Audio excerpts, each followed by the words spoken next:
Hi Scorpio! Welcome po sa ating channel. At ito ay inyong daily gabay tarot reading for December 15, 2024. Please be reminded kung naka-resonate kayo, comment down. Kung hindi kayo naka-resonate, ibigay niyo po sa iba kasi channel reading po ito. This is for you Scorpio ngayon December 15, 2024. Scorpio.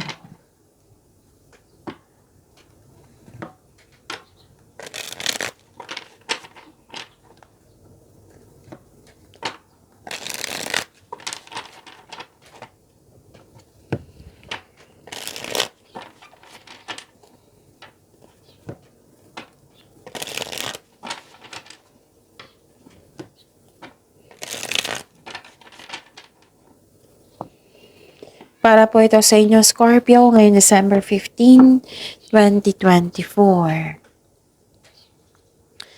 Maraming salamat po sa inyong patuloy na suporta at maraming salamat din po sa mga hindi nag-skip ng ads. Gamitin ang reading na ito bilang gabay lamang sa mga hindi pa nag-subscribe. Subscribe na po kayo at click bell notification para malaman nyo na may bago tayong video. Para sa mga gusto magpa-reading po, may lumabas dyan sa screen nyo ngayon. Panoorin nyo po at sundin ng instruction. Calling the attention sa mga suki ko dito na Scorpio, open na po inyong monthly gabay tarot reading for December 2024.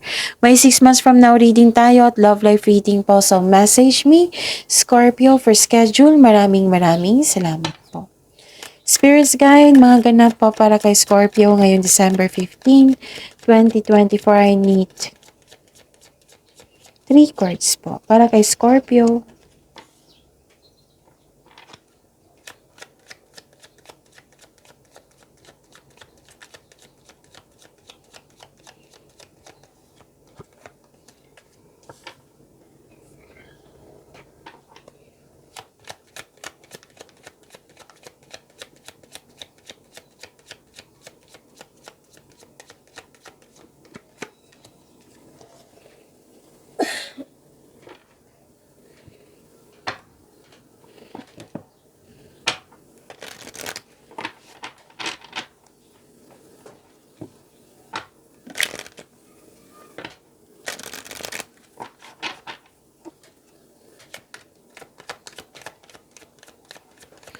Spirits guide, mga mensahe po para kay Scorpio ngayong December 15, 2024. I need 2 cards po.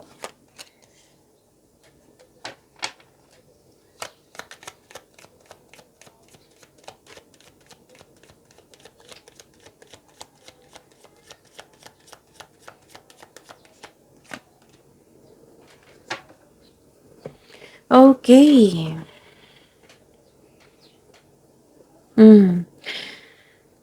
Scorpio, ngayong December 15, 2024. Wow, ang ganda ng cards nyo, Scorpio.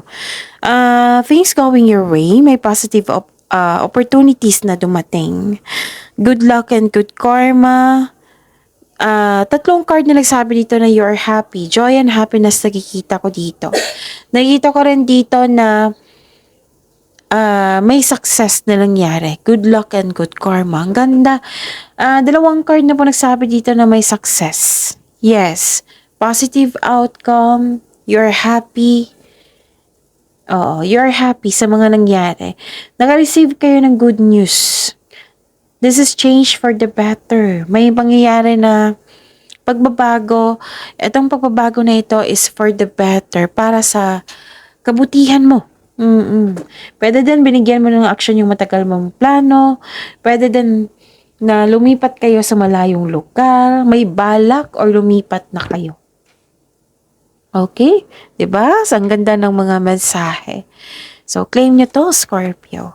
Your intuition is correct. Follow your inner wisdom without fail. And feel and allow a deeper sense of peace to fill you now. This is a divine quality. Spirits guide.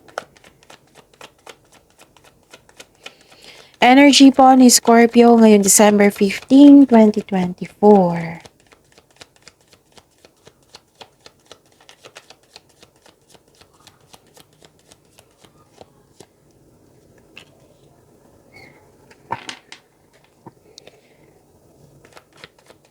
The clarification of this card po.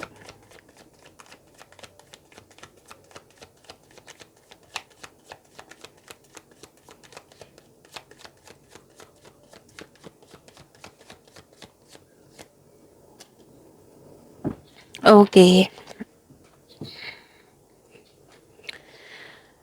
Kung may narinig kayo or may nakita kayong repeating message, meaning to say, pinupush siya ng card sa inyo kasi ang ilan sa inyo hindi pa binigyan ng atensyon. Na kung maaari din po, bigyan nyo po ng solusyon at aksyon. Remember, Scorpio, at the end of the day, alam mo na ikaw lang taong may kakayahan at responsable na gumawa ng sarili mong katotohanan at kinabukasan. So, ano yung energy mo, Scorpio? Nakikita ko dito na nagkaroon ng self-doubt and hesitation. Parang mainit ang ulo mo dito, Scorpio. Pwede nagkaroon ng delay sa travel or delay sa hinihintay mo or may tutol sa inyong desisyon kaya nagkaroon ng delay. Pwede din disconnection sa isang tao. So, itong pangyayaring ito, hindi ito ang sign na mag-give up ka. Tapos, okay, pay attention ha, Scorpio. Some of you naman, na may makilala kayong manlulokong tao, playboy, playgirl, basta mag-ingat kayo sa kanya. Okay? May nakita ko ditong nangyari sa nakaraan, isang araw, yung kahapon, na nagkaroon ng conflict, argument, pwede.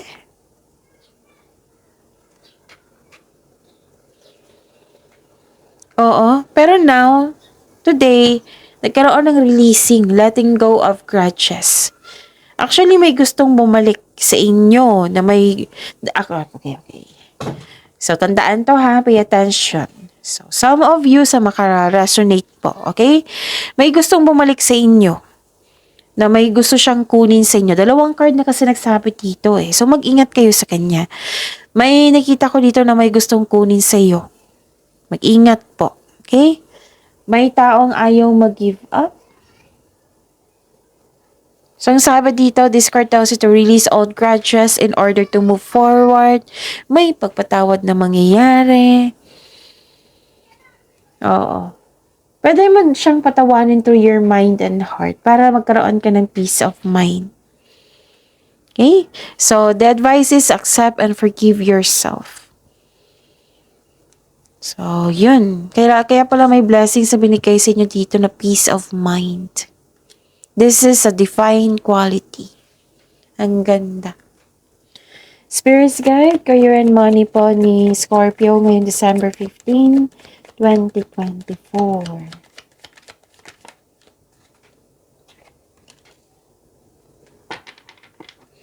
And the clarification of this card po.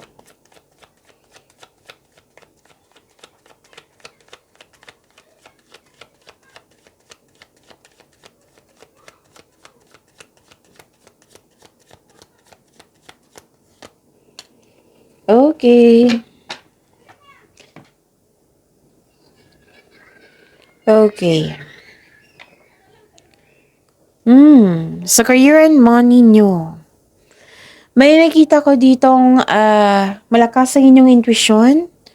Pwedeng nag-self-study kayo ngayon. May changes na ganap. Naka-receive kayo ng wisdom message. So, this is nagkaroon ng common sense, awareness. May malalaman kayong sekreto mula sa isang tao. Basta makinig kayo sa inyong intuition. Yan yung advice dito. Lumabas din siya dito, Scorpio. Your intuition is correct. Follow your inner wisdom without fail. Okay? Makinig kayo sa inyong intuition. And the advice is to clear your mind and ask your heart for the answers you seek. Kasi some of you naghahanap ng sagot sa inyong mga tanungan, solusyon sa inyong problema. Ang sabi ng card dito, nasa inyo na po yung sagot sa inyong mga katanungan. Trust your own counsel first. Follow your intuition in making financial or business decision. Know that the answers are already within you. Kaya, Huwag kayong umasa sa opinion ng iba. Trust yourself first.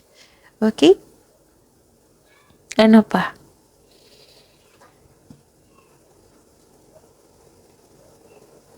Nakikita ko rin dito na nagkaroon, di ba may malaman kayong sekreto? Tapos kung chismis ito, alamin nyo muna kung totoo ba yan or hindi. Magsaliksik. Kung may dumating na chismis, na balita, huwag kayong mag-react agad.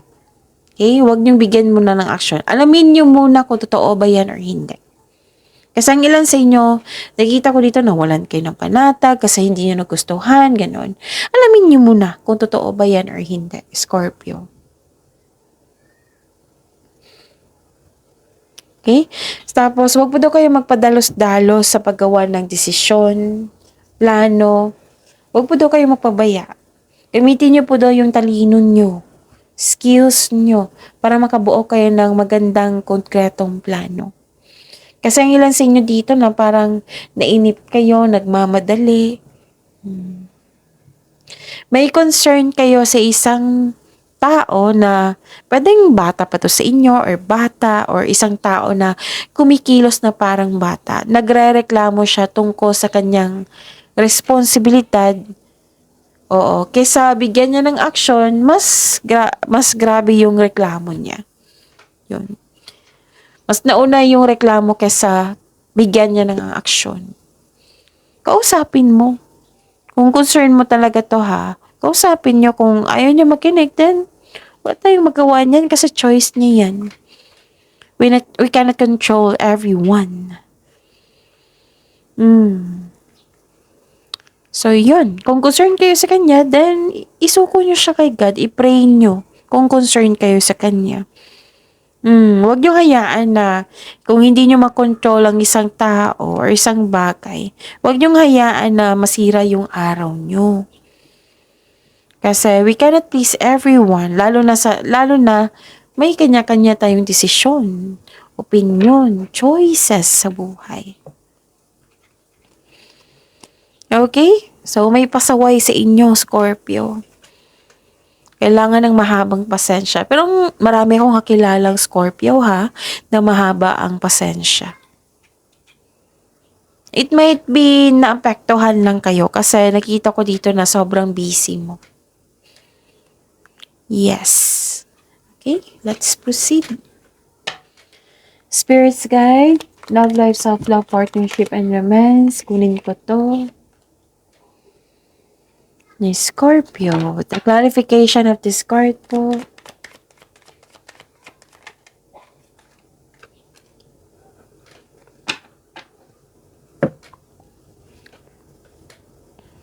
Okay. Maraming salamat po sa patuloy na tiwala, suporta sa ating channel. At maraming salamat din po sa mga hindi nag-skip ng ads. So, makita ko na. You're slowing down. Nag-exercise ka sa patience mo. Pwedeng nagkaroon ng delay or disconnection sa isang tao. Pero now, you're slowing down na. Hindi na kayo nagmamadali. You are exercising your patience, which is good. May nakita kong delay sa travel, delay sa hihintayin nyo, delay sa paggawa ng action, delay kasi may tutol, ganon. May mga ganyan. So, itong delay pala na ito, they are divinely timed to highlight an important realization. Something you need to recognize bago ka magpatuloy sa iyong gawain. So, yun. Okay. Para hindi po daw kayo mainip. Huwag po daw kayo mag-focus sa hinihintay nyo. Make yourself busy. Okay? Huwag po daw kayo magmadali. So, this lack of movement is reminding you to enjoy the process without being so focused sa outcome. Make yourself busy para hindi kayo mainip. Parang may hinihintay kayo, no? Okay.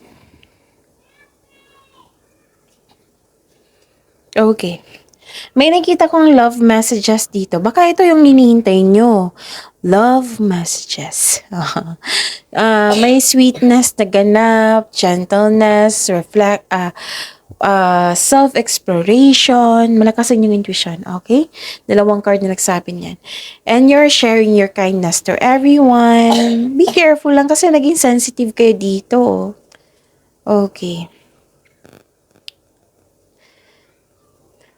So, news of new love ay parating sa'yo. Baka ito yung good news. 'Di ba may sabi ako sa inyo kanina na may good news na marireceive nyo. Baka ito yun. News of new love ay parating sa'yo sa mga single dyan. May nagpaparamdam sa'yo na bagong tao. Maniligaw. Pwedeng kayo ang nagparamdam sa isang tao.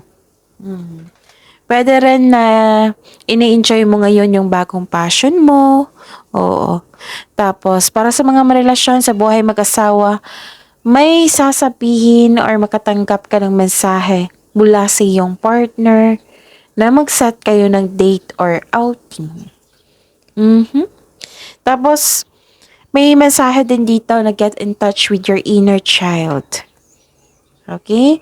And may matanggap kayo ng mensahe galing sa isang unexpected sources.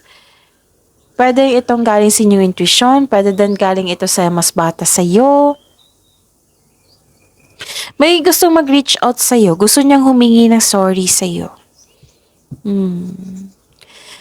May good news na darating. Wow, confirm na talaga to. Confirm to. Na may good news na darating. Lumabas sa oracle card nyo at dito sa tarot cards nyo. So, don't let your emotions get in the way. Sensitive kayo ngayon, oh. So, yun. Claim this good news, ha? Ang ganda ng good news nyo. Pwede din opportunity yan na magbibigay sa'yo ng happiness. Itong good news na ito, itong opportunity na ito, magbibigay siya ng confidence. Magiging happy ka. Okay? So, ano pa? Ano pa yung ganap?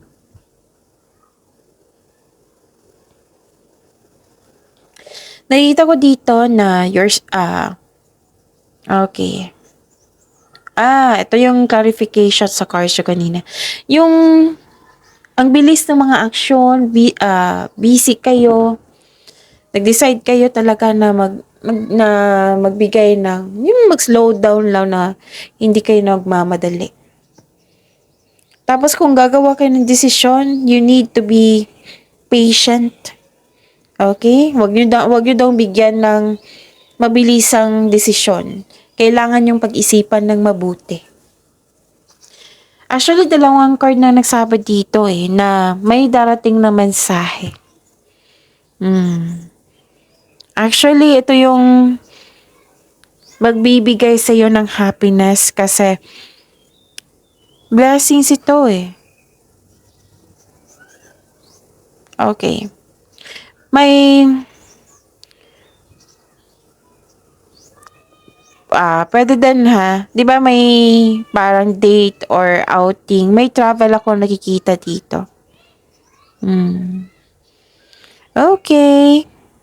May parating na bagong tao sa inyo, sa mga single. Excited kang makilala siya, makita siya. Yes, nakikita ko dito. Makakatanggap ka ng event invitation. Dalawang card na nagsabi dito, makakatanggap ka ng event invitation. Or may nag-ask ng date sa inyo or kayo po yung nag-ask ng date. May travel akong nakikita dito. Pero may delay. Pero huwag kayo mag-alala. Mangyayari po ito. Magiging okay din ang lahat. Pwede yan yung issue sa sampuhan, yung delay ha. Pero don't worry kasi nakita ko naman dito na magiging okay kayo. Na magiging sweet kayo sa isa't isa. Oo, nakita ko dito, naging sweet kayo. So yun. Ang ganda ng cards nyo. I consider na naman ganda ng cards nyo. And pagyamanin nyo yung blessings na binigay sa inyo, Scorpio. See you tomorrow.